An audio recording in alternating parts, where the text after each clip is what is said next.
Perkenalkan, nama saya Jima Aploniasnae dengan NIM 2301060011.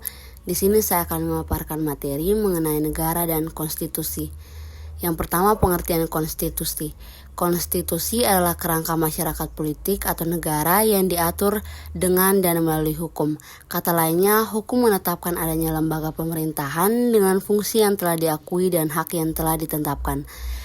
Pentingnya konstitusi bagi suatu negara yaitu karena menjadi pedoman yang mengatur jalannya pemerintahan, pembatasan kekuasaan, dan menjamin hak asasi manusia agar pemerintah tidak bertindak sewenang-wenang. Selanjutnya, fungsi konstitusi. Konstitusi memiliki fungsi khusus untuk menentukan dan membatasi kekuasaan warga negara, serta menjamin dan melindungi hak warga negara dan hak asasi manusia atau HAM. Kekuasaan tersebut harus memiliki batasan yang tegas dan dengannya penguasa diharapkan tidak memanipulasi konstitusi untuk kepentingan kekuasaannya sendiri sehingga hak-hak warga negara akan terlindungi. Selanjutnya, pengertian Undang-Undang Dasar 1945 sebagai konstitusi negara. Yang pertama yaitu bersifat mengikat, yang kedua yaitu Undang-Undang Dasar 1945 berisi norma-norma, kaidah, aturan atau ketentuan yang harus dilakukan dan ditaati oleh semua komponen negara. Yang ketiga, Undang-Undang Dasar 1945 berfungsi sebagai hukum tertinggi sehingga dijadikan pedoman hukum bagi setiap peraturan perundang di bawahnya.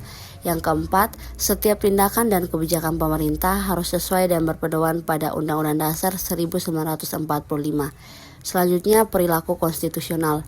Perilaku konstitusional adalah perilaku-perilaku yang senantiasa berdasar dan hanya berpijak pada aturan-aturan penyelenggaraan bernegara yang tertuang dalam Undang-Undang Dasar 1945.